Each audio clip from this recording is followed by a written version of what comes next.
Ang salita ng buhay ay nagmula sa Nehemias 4, talata 11 hanggang 14. Nehemias 4, versikulo 11 hanggang 11 hanggang 14. Babasahin ko ito para sa iyo. At sinabi ng aming mga kaaway, hindi nila malalaman o makikita hanggang sa tayo ay dumating sa gitna nila at patayin sila at matigil ang gawain.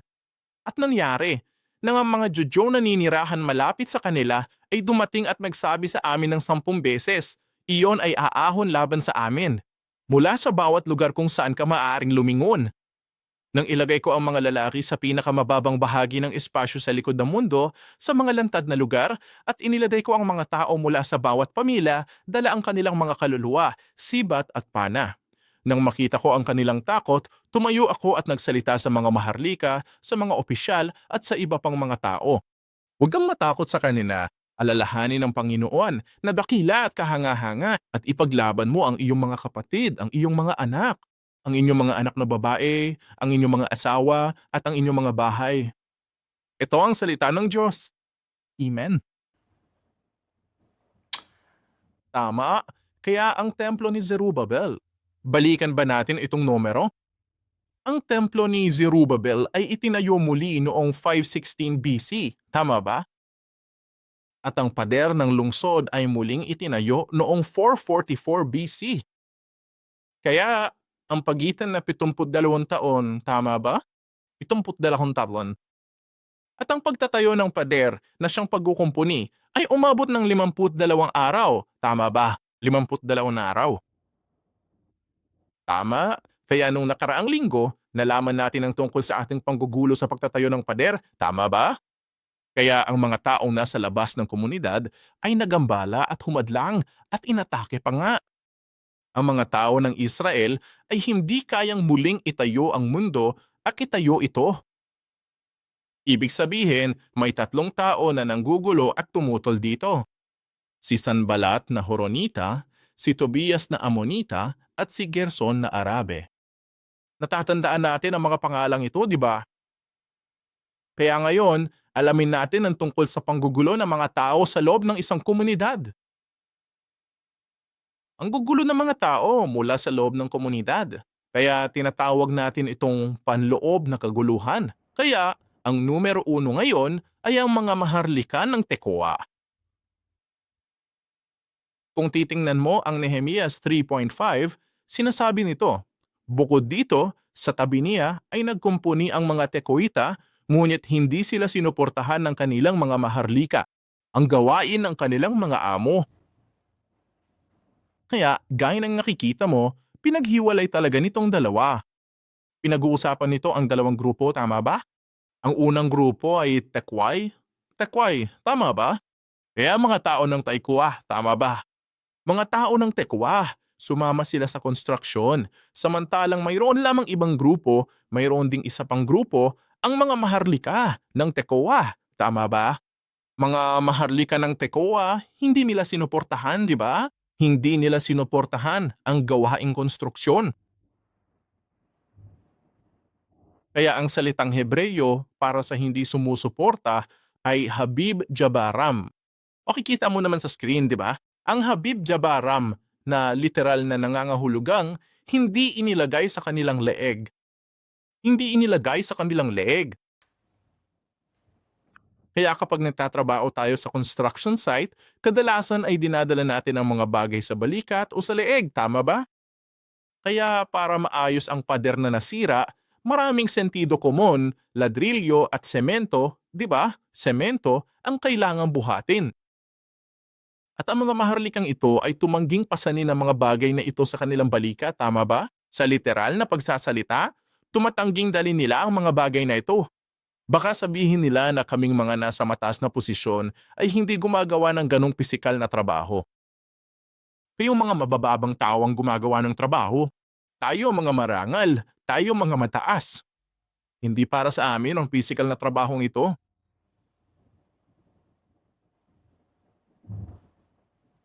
At kung titingnan mo ang banal na kasulatan, sinasabi sa Biblia, mga maharlika, mga opisyal at ang mga tao. Kaya ang maharlikang ito ang dapat na mga pinuno ng lugar, distrito, di ba? Ang mga maharlika ang dapat na pinuno ng lugar na yon. At dapat silang magpakita ng halimbawa, hindi ba? Sila ay dapat magpakita ng halimbawa. Pero kapag ang mga pinuno ay hindi namumuhay ng huwaran, ang mga tao ay madaling magambala at mawalan ng sigla. Tama ba? Naligaw. Bukod pa rito, kung titingnan natin ang Hebreo para sa akda, nasa ibaba ito. Ang salitang Hebreo para sa gawain ay aboda. Abodo ang ginagamit dito.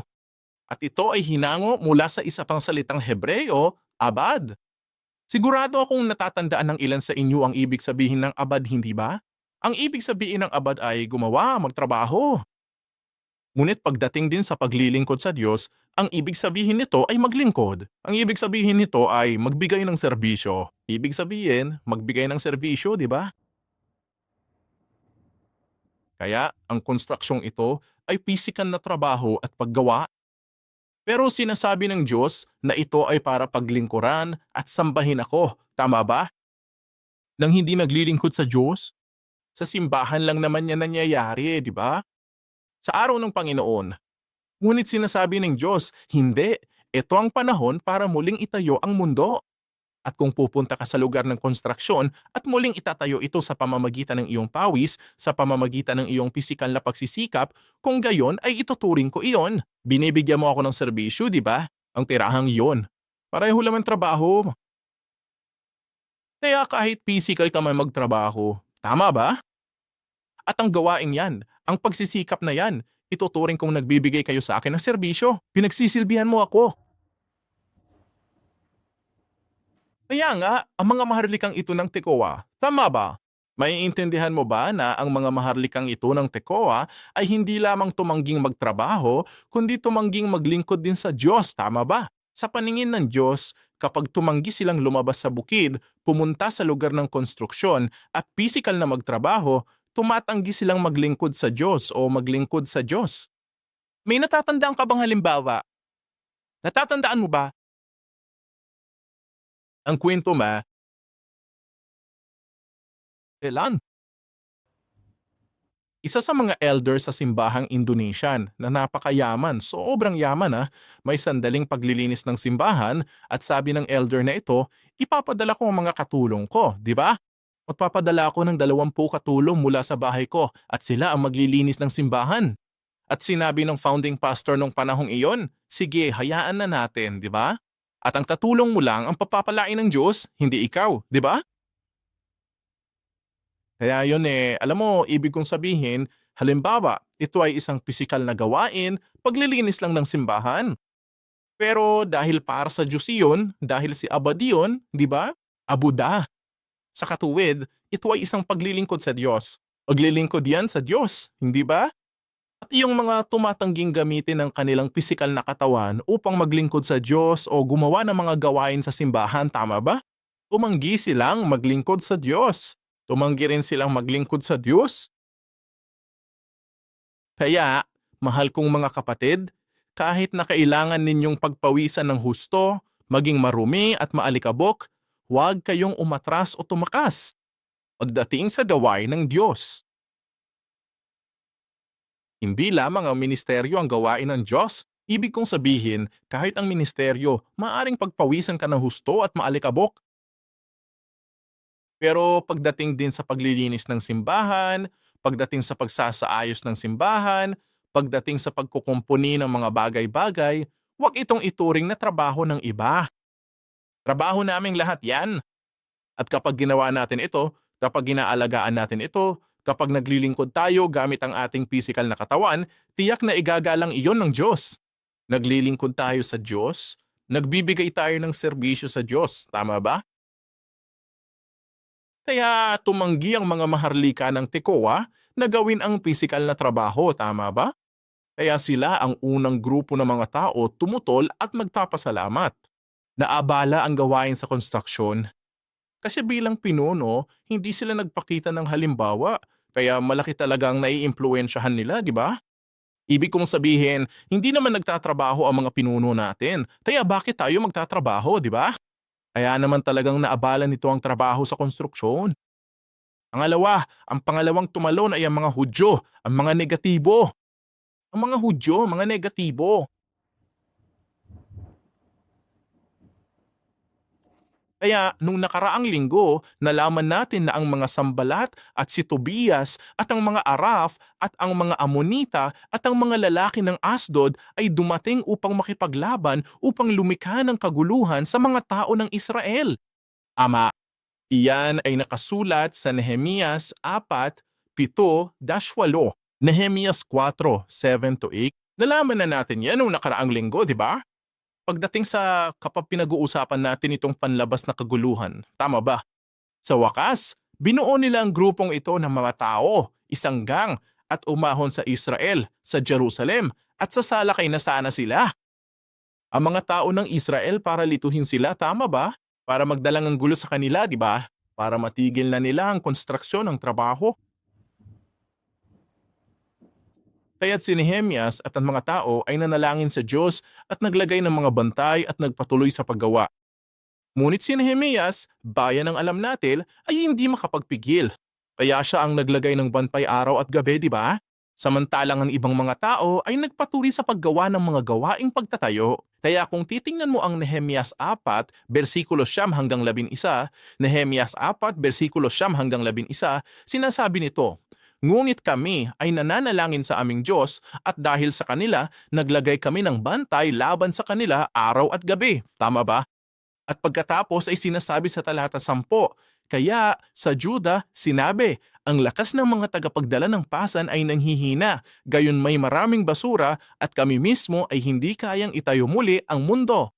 At sinabi ng ating mga kaaway, hindi nila malalaman o makikita hanggang sa tayo ay dumating sa gitna nila, patayin sila at pahintuin ang mundo. Tama. Kailangan nating intindihin kung sino ang nagsabi nito.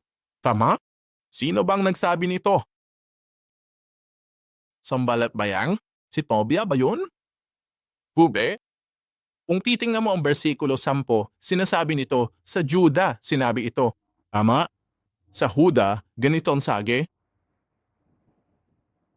Sa Bibliang Koreano, sinasabing sinabi ito ng mga tao ng Huda. Sinabi ito ng mga Hudyo.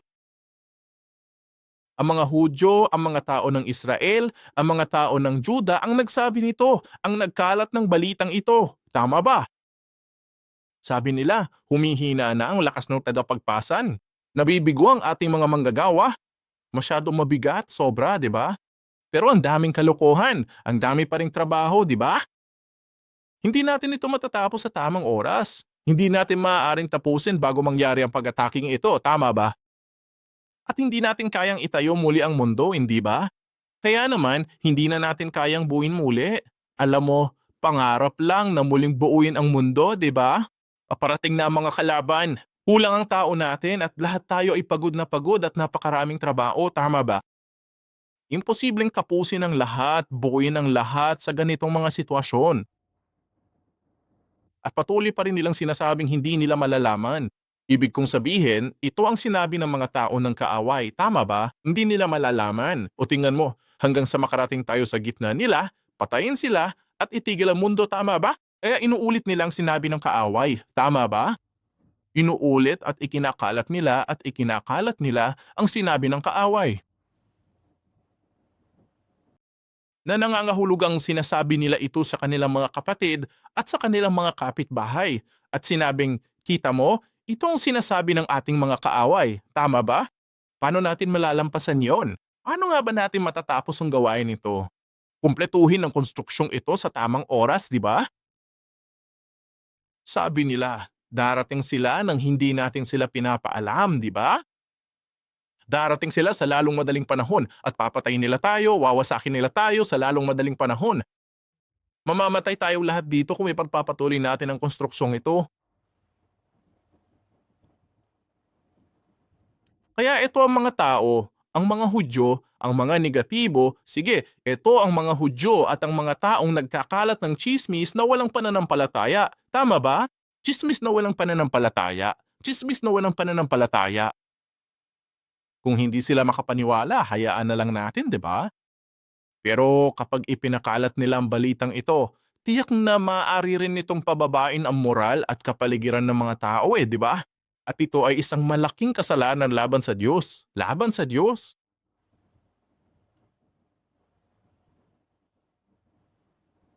Kung makakarinig ka ng negatibo at walang pananampalatayang tsismis, kung may magsasabing, alam mo na, nako, ang sistema ng kalusugan ay nabibigo at wala ng pag-asa ang Malaysia.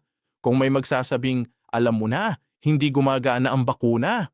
Kung patuloy mong maririnig ang negatibo at walang pananampalatayang tsismis, maaari mo ring makita ang mga balakid at imposibilidad mula lamang sa sitwasyon.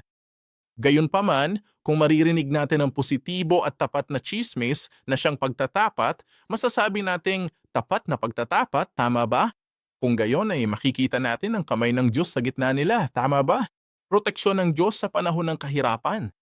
Ang plano at kalooban ng Diyos at ang Diyos na gumagalaw, gumagawa at aktibo sa sandaling ito. Kaya ano ang nakikita ninyo mga kapatid sa ngayon? Panahon ng kahirapan. Mas lumala ang panahon ng kahirapan ngayon. Nakikita mo ba ang mga kamay ng Diyos na gumagawa sa mga sandaling ito? O nakikita mo ba ang mga salita at ang kadiliman na dumadaig at nananaig sa mundo at sa sitwasyon? Dalangin ko na sana'y marinig at mapakinggan mo ang tapat na pag-aamin, hindi ba? Positibong pagtatapat at tapat na pagtatapat. Kahit sa panahong ito ng kahirapan, tingnan mo ang mga taong ito ng Juda, tama ba? Talagang naapektuhan sila, di ba? At talagang nahihirapan sila at sila ay nasa panahon sila ng kawalan ng pag-asa, sa sitwasyon ng kawalan ng pag-asa. Hindi para sa kanilang oras, di ba? Hindi para sa kanilang sitwasyon. Masyadong mabigat ang trabaho, di ba? Gayunpaman, hindi tiningnan ni Nehemias at ng mga tapat na manggagawang ito ang ganitong uri ng negatibo o walang pananampalatayang pag-amin o ang sitwasyon, kundi tiningnan nila ito. Inilalagay nila ang kanilang tiwala sa Diyos at ipinagpapatuloy ang kanilang gawain, ipinagpapatuloy ang kanilang paglilingkod sa Diyos. Kaya't dalangin ko na ang ating mga kapatid ngayon, lahat ng mga taong nakiisa sa ating pagpupulong ngayon, sa pag-aaral ng Biblia ngayon, ay makita ang kamay ng Diyos, ang proteksyon ng Diyos, ang makapangyarihang kamay ng Diyos, ang Diyos na gumagawa ng makapangyarihang at mahimala sa panahon ng pandemya. Sa panahong ito ng kahirapan, sa panahong ito ng COVID-19, upang makita mo ang tagumpay ng Diyos, ang pagkumpleto ng gawain ng Diyos, at ang pagligtas, ang ganap na kaligtasan mula sa panahon ng COVID-19. Amen? Amen. Tama. Alablo. Ang ikatlong grupo ay muli ang mga Hudyo, tama ba? Muli ang mga Hudyo. Pero masasabi nating ang mga Hudyo na nakatira malapit sa Jerusalem, tama ba? O yung mga nakatira malapit sa Jerusalem o yung mga Hudyo na nakatira malapit sa Jerusalem. Kaya, Nehemias 4, talata 12. Nehemias 4, versikulo 12, sinasabi nito, at nangyari, nang ang mga Judyong naninirahan malapit sa kanila ay dumating at nagsabi sa amin ng 10 beses, sila ay aahon laban sa amin mula sa bawat lugar na inyong maaaring puntahan. Kaya, sino ang mga tao? Sabi sa Biblia, ang mga Hudyo na nakatira malapit doon, tama ba? Dumating ang mga Judiyong nakatira malapit dito at sinabi kay Nehemias na paparating na ang mga kaaway. 10 beses silang umakyat, diba? Nehemias, tama ba? Narinig natin ang bulong-bulungan, narinig natin ang balita, paparating na ang mga kalaban, tama ba? 10 beses silang lumapit at ipinaalam kay Nehemias. Teka, may nakita ka bang mali? May nakita ka bang mali? Oo, dapat nasa construction site ang mga Hudyo, hindi ba? Kasama si Nehemias. Hindi naman nila kinailangan pumunta kay Nehemias para magsabi ng kahit ano, hindi ba? Sinasabi ng Biblia na ang mga nakatira malapit sa Jerusalem ay pumunta kay Nehemias ng 10 beses para sabihin ito. Kaya ipinahihiwatig nito na kasama ba sila ni Nehemias sa lugar ng konstruksyon o hindi. Hindi sila ganon. Hindi sila ganon. Hindi sila sumali. Hindi sila nakibahagi sa gawaing konstruksyon. 10 beses lang silang pumunta kay Nehemias para ipaalam sa kanya, para sabihin sa kanya na paparating na ang mga kaaway. Dapat tumigil ka na ngayon eh. Dapat kang tumakas o dapat tayong huminto. Kailangan mong isipin, kailangan mo magmalasakit sa mga kapatid mo. Tingnan mo mga taong ito ng Juda, mga taong ito ng Israel, tama ba? Nandun silang lahat at baka mamatay sila ng dahil sa iyo, di ba? Kailangan mong mag-isip ng mabuti bilang isang pinuno.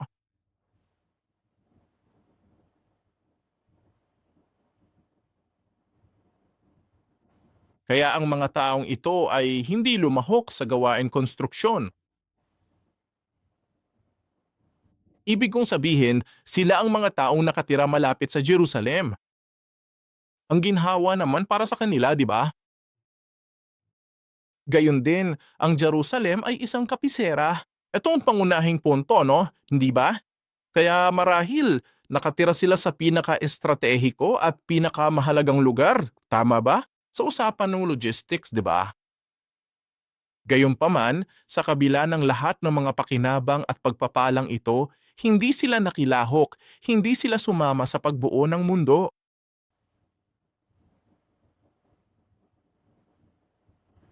Ano naman ang ibang mga tao? Saan sila nanggaling?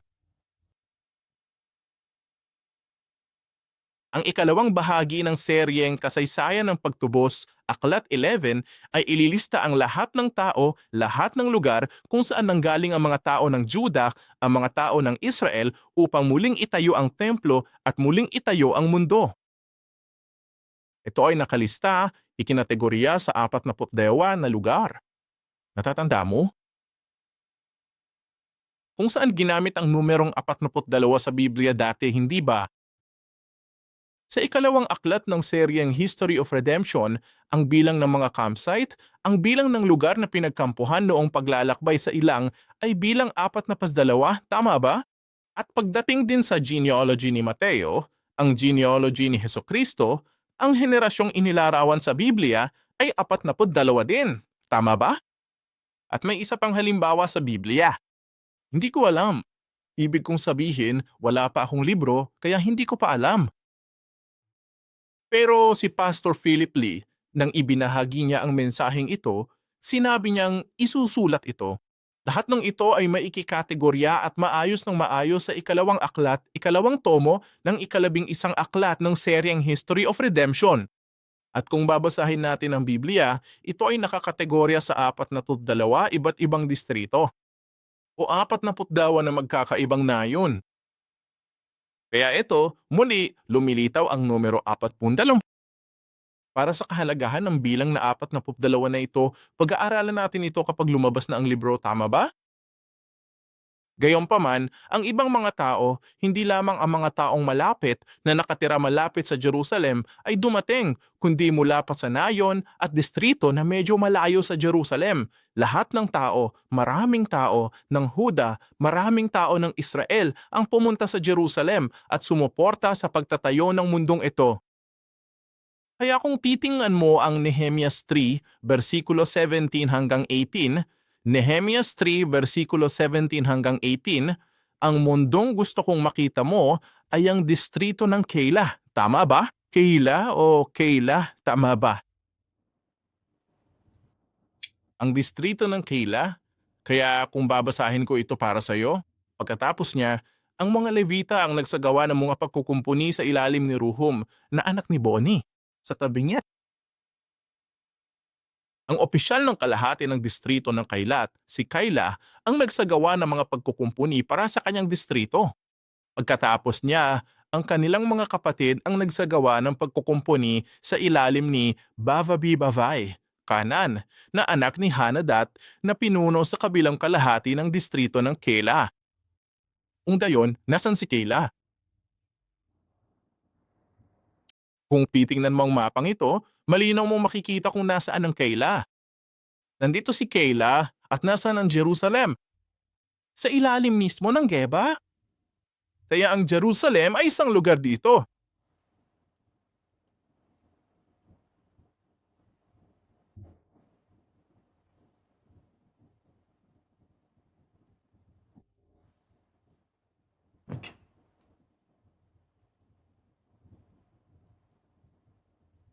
Sa isang lugar dito ay ang Jerusalem. At Ang layo mula Keilah hanggang Jerusalem ay mga 25 kilometro. 25 kilometro. At ang mga taong naninirahan sa distritong ito ng Keilah, inorganisa nila ang kanilang mga sarili at umahon hanggang sa Jerusalem at sila ay tumulong. Ang gawaing construction na to, ilang araw ang tinagay. Sinabi namin na 52 araw. Ang himalang ikli nun, di ba? Gayunpaman, ang ibig kong sabihin, isipin ang mga taong ito mula sa Keilah. Sila, tama, dumating. At ibig kong sabihin, determinado silang manatili doon. Alam mo na, kahit gaano katagal, kahit gaano pa katagal, di ba? Kahit 1 buwan, 2 buwan, o 6 na buwan, o 1 taon, di ba? Hanggat kinakailangan, determinado ang Daily Day na manatili sa Jerusalem upang sama-samang buuin ang mundo. Mas magaling ang mga taong galing sa malayo kaysa sa mga taong malapit. Kumusta naman ang Tekora? Sa Big Number 1 ngayon, pinag-usapan natin ang mga maharlika ng Tekoa. Kung gayon, nasaan ang Tekoa? Di po, nandito si Tekoa. At narito ang Jerusalem. Kaya hindi ko alam kung gaano kalayo iyon. Pero makikita mo namang hindi iyon malapit, di ba? Hindi ito Bethlehem. Hindi naman malapit sa Jerusalem yan, di ba? Kaya kahit ang mga taga-Tekoa ay kinailangang maglakbay papunta roon, hindi ba? Kinailangan nilang maglakbay patungong Jerusalem upang tumulong sa pagtatayong ito ng mundo. Kaya kung nakatira tayo malapit sa simbahan, mas madali para sa atin ang pumunta sa simbahan araw-araw, di ba? Physical. Gayunpaman, kahit na nakatira tayo malapit sa simbahan, kung ang ating puso ay malayo, maaaring hindi tayo makilahok sa gawain ng Diyos, tama ba? Iyan ang kunto. Hindi mahalaga kung paano. Ang ibig kong sabihin, oo, maganda ito. Mas madali kung nakatira ka sa sulok ng simbahan, di ba? Kung malapit ka sa simbahan, maganda siguro yon, di ba? Napaka-ideal. Gayunpaman, kahit na nakatira ka malapit sa simbahan, kung ang iyong puso ay hindi malapit o malapit sa Diyos, kung gayon, tulad ng mga taong ito, mga Hudyo na malapit sa Jerusalem, maaaring hindi tayo makilahok sa gawain ng Diyos.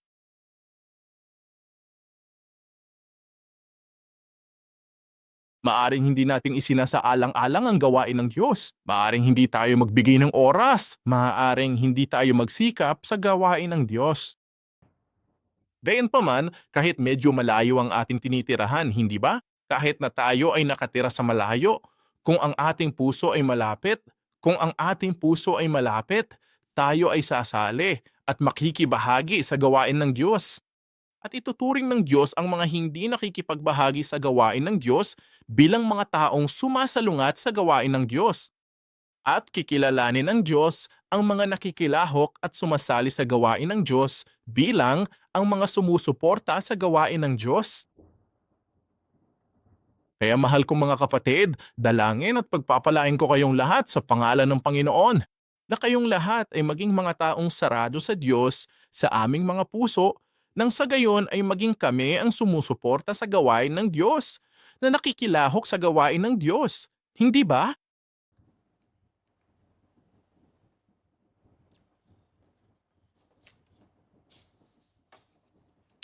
Kung titingnan mo ang Santiago 4, versikulo 8, Santiago 4, versikulo 8, sinasabi rito, lumapit kayo sa Diyos at lalapit siya sa inyo. Kaya kung lalapit tayo sa Diyos, kung lalapit tayo sa Diyos, lalapit din ang Diyos sa atin.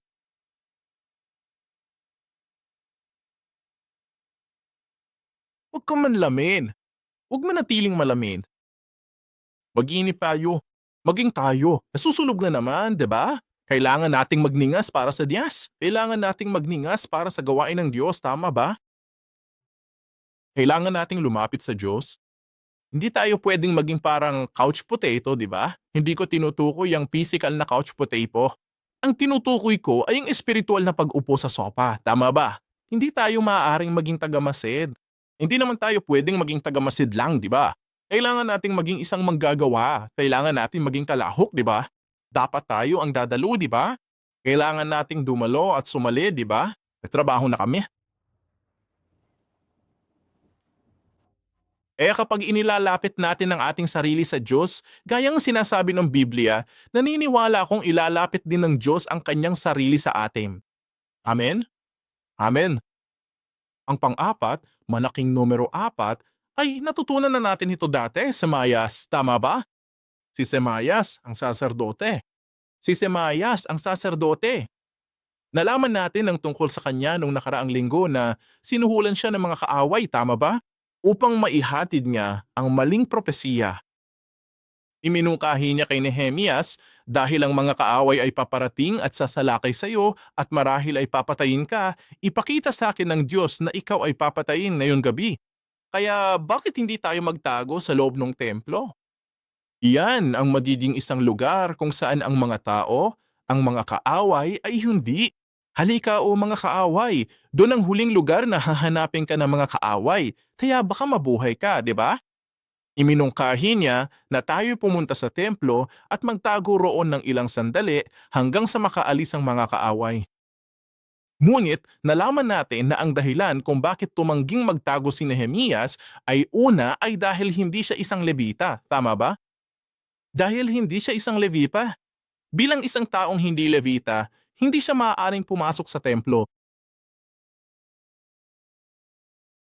Pinakamalalim na punto. Papasok sa pinakaloob na lugar na ito ng templo, di ba? Hindi niya kaya. At yun ang kasalanan laban sa Diyos. At magdudulot iyan ng maraming chismis, magdudulot ng maraming ganitong pagtatalo sa mga tao, tama ba? Kaya tumunggi siya. Mas pinili niya pang ang mamatay para sa gawain ng Diyos, di ba? Mas gusto-gutuhin ko pang mamatay para sa Diyos dito. Kaya habang natututo tayo, basta kung babasahin mo lang ang Nehemias 6, versikulo 10 hanggang 13, Nehemias 6, versikulo 10 hanggang 13, sinasabi nito, "At nang ako'y pumasok sa bahay ni Semayas, na anak ni Delias, na anak ni Mehetabel, na nakukulong sa bahay, sinabi niya, magkita tayo sa bahay ng Diyos sa loob ng templo. Isara natin ang mga pinto ng templo sapagkat darating sila upang patayin ka at darating din sila upang patayin ka sa gabi. Ngunit sinabi ko, dapat bang tumakas ang isang taong tulad ko? At ang isang taong gaya ko ba ay makakapasok sa templo upang iligtas ang kanyang buhay? Hindi ako papasok." Nang magkagayoy, nahalata ako na tunay na hindi siya sinugo ng Diyos, kundi kanyang ipinahayag ang kanyang propesiya laban sa akin sapagkat inupahan siya ni na Tobias at Sambala. Siya ay tinanggap para sa kadahilanang ito, upang ako'y matakot at kumilos ng naaayon at magkasala, upang sila'y magkaroon ng masamang ulat, upang kanilang madusta ako. Kaya gaya ng nalaman natin tungkol kay Semayas dati, magpapatuloy tayo. Pero may isang bagay na napaka-ironiko rito, di ba? Ang salitang Semayas sa Hebreo ay narito. Ang bigkas nito ay Shema Yeha. Shema, Ya. Nandito naman ang mga salitang Hebreo, di ba? Ibig sabihin ay narinig ng Diyos. Narinig ng Diyos. Hindi ba't ito ang kamanghamangang salita? Ibig kong sabihin, itong kailangan natin sa ngayon, di ba? Marami tayong ipinagdarasal na sana'y matapos na ang COVID-19 at matapos na ang pandemya, hindi ba? Madalas tayong manalangin sa Diyos sa mga oras na ito. At kung didiringin ng Diyos, iyon ang magiging pinakadakilang pagpapala na maaari nating matanggap sa ngayon, tama ba? Kaya ang ibig sabihin ng Semayas ay narinig ng Diyos. Kaya sa buhay niya, maaring may sandali na dininig ng Diyos ang panalangin niya, tama ba? Dininig ng Diyos ang kanyang kahilingan at pinayadan siyang maging isang pare. Gayunpaman, ngayon ay nakalimutan niya na hindi lamang ang panalangin ang dinidinig ng Diyos, kundi pati na rin ang pati na rin ng pang-araw-araw nating pag-uusap, di ba? Hindi lang ang ating panalangin ang dinidinig ng Diyos. Naririnig din ng Diyos ang pang-araw-araw na pag-uusap, hindi ba? Ang plano na nakipagsabuatan siya kina Sambalat at Tobias, tama ba? Narinig din ito ng Diyos. Ang pangalan niya ay Diyos at narinig niya. Alam niyang narito ang Diyos at naririnig siya. Naririnig siya ng Diyos, tama ba? Gayunpaman, pinaplano niya Ang plano, iba, nasa harap mismo ng pandimig ng Diyos, hindi ba? Iniisip na maaring hindi alam ng Diyos. Iniisip na maaring hindi dinidinig ng Diyos. Napaka-ironic naman yan, di ba? Mga kapatid, naririnig ng Diyos ha? Hindi ba? Amen. Naririnig ng Diyos ang ating panalangin. Naririnig din ng Diyos ang ating pang-araw-araw na pag-uusap, hindi ba? Kaya nung ang mga tao ng Israel ay nasa paglalakbay sa ilang, tama ba? Nagreklamo sila laban sa Diyos sa templo, hindi ba? Sa templo, kasama ang mag-asawa, kasama ang isang miyembro ng pamilya. Hindi man lang sila nagrereklamo sa Diyos o kay Moises ng mga sandaling iyon, tama ba? Nasa loob sila ng bahay. Nasa loob sila ng mga bahay nila, di ba? At nag-uusap sila.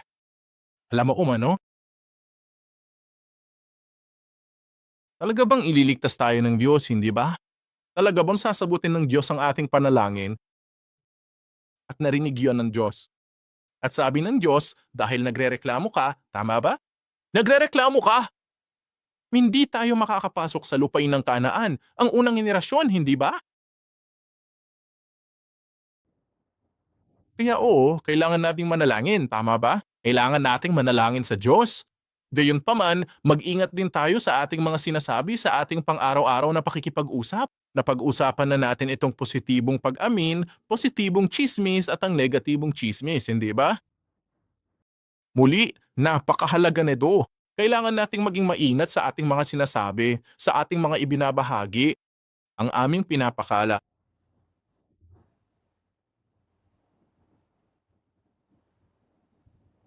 Sa panahong ito ng kahirapan, sa panahong ito ng pagmamadali, manalangin tayo ng may pananampalataya at ating ipalaganap ang tapat na pagpapahayag ng kasalanan. Manalig tayo sa ating mga salita, sa ating mga pag-uusap upang ang pananampalatayang ito ay mapalaganap. At sana ay mas marami pang mga taong tumanggap at may ganitong pananampalataya, di ba? At nagsimulang manalangin ayon sa pananampalataya upang marinig ng Diyos ang ating panalangin at sagutin ng Diyos ang ating panalangin. Maaring pabilisin ng Diyos ang kanyang tugon upang makarating sa atin at maabot tayo. Amen? Amen. Kaya tulad ng ating napag-aralan sa itaas, mayroong mga panlabas at panloob na kaguluhan sa pagkakabuo ng mundo. Gayunpaman, pinaprotektahan ng Diyos ang kanyang kalooban. Pinoprotektahan ng Diyos ang kanyang plano. Pinoprotektahan ng Diyos ang kanyang bayan.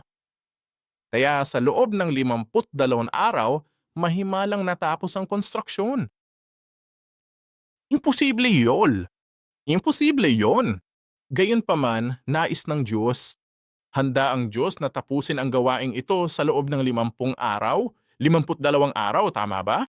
Sa makatuwid, nangyari ito. Naniniwala akong handa ang Diyos na wakasan ang pandemyang COVID-19 nito, di ba? Kaya umasa tayo sa Kanya. Tanungin natin siya. Magkaroon tayo ng pananampalataya sa Kanya. Ipang ang Kanyang gawain, ang Kanyang plano ay may isakatuparan. Ang Kanyang kalooban ay matupad. Amen. Ang konklusyon para sa araw na ito ay dapat tayong maging harem.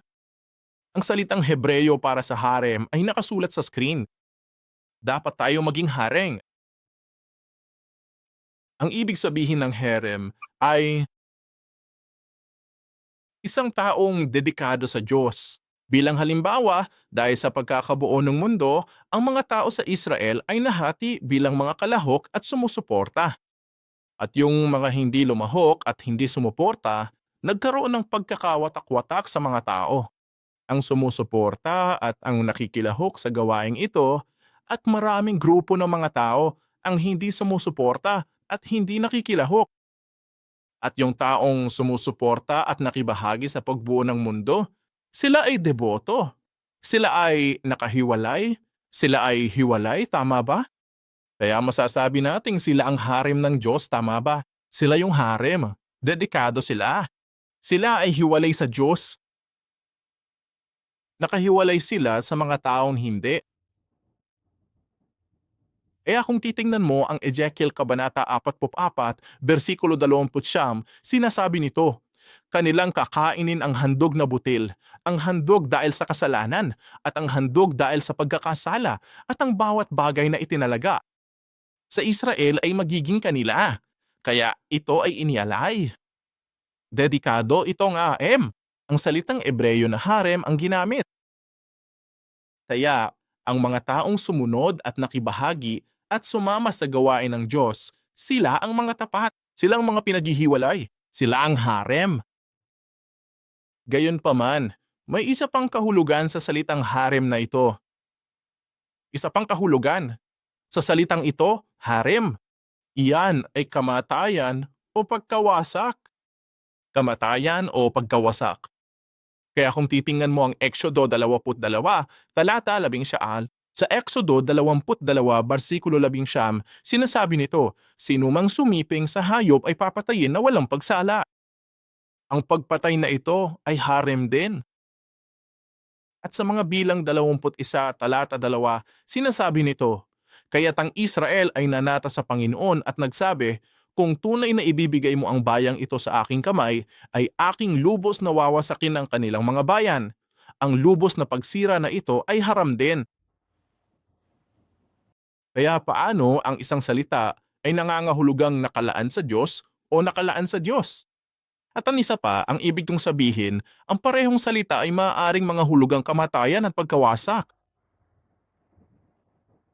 Naniniwala ako ang ibig sabihin nito ay maging tapat sa gawain ng Diyos.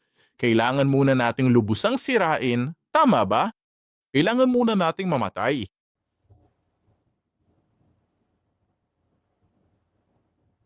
Alalahanin ang mga taong nanatili at nagpatuloy sa pagbuo ng mundo ng lungsod. Isinugal nila ang kanilang buhay. Isinugal nila ang mga kapamilya nila, di ba? Isinugal nila ang lahat ng mayroon sila para lamang sa gawain ng Diyos, hindi ba? Para lamang sa gawain ng Diyos. Hindi lang si Nehemias ang nagsapanganib ng lahat, kundi pati na rin ang mga taong sumunod kay Nehemias na patuloy na nagtayo at muling nagtayo ng mundo. Tama ba? Isinugal nila ang lahat. Sa isang banda, merong silang sibat. Tama ba? At sa kabilang banda, meron silang kagamitang ito, no? Tama ba? Ganon nila inaayos at binubuo ang mundong ito. Sila ay parang naisip nila na wala sa kanila ang lahat, hindi ba? Nawala nila ang lahat para sa Diyos.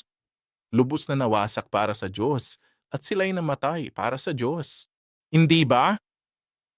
Nang tayo ay namatay sa ating mga kasalanan, nang tayo ay namatay sa ating makalamang pagnanasa, nang tayo ay namatay alang-alang sa Diyos, nang tayo ay tuluyang nawasak alang-alang sa Diyos, iyon ang sandali na tayo ay maaaring maging mga taong nakakalaan sa Diyos, mga taong nakakalaan sa Diyos na maaaring magtayo ng mundong ito ng lungsod. Sino ang maaaring sumama sa gawain ng Diyos? Upang lubos itong maalay sa Diyos. At para sa gawain ng Diyos, kailangan nating mamatay sa ating mga kasalanan. Gayunpaman, kapag tayo ay namatay, kapag tayo ay lubos na nawasak, tayo ay magiging lubos na mabubuhay kay Kristo Jesus. Amen? Kay Kristo Jesus. Kaya alam ko mga kapatid ko, ito ang panahon ng kahirapan. Napakahirap sa mayon. Pero tandaan natin ang sinasabi ng Diyos sa atin, di ba? Mamatay na tayo. Mamatay para sa Diyos, di ba? Masira muna tayo upang tayo ay maging mga deboto na sumasama sa gawain ng Diyos. Kaya naman, hayaan na lamang ang mapagmalupit na mundong maghihiwalay. Ang mga salitang nagbibigay sa atin ng proteksyon, tama ba? Ang mga salitang naghihiwalay sa banal at bastos, tama ba? Ang mga salitang nagbibigay buhay kay Hesukristo, tama ba? Maging matatag sa espiritual sa iyo at sa akin, sa simbahan ng tipan ng Panginoon at sa Malaysia, upang at sa mundo, ang panahong ito ng pandemya, ang COVID-19, ay mailaan ayon sa kalooban ng Diyos. Ayon sa panahon ng Diyos. Amen.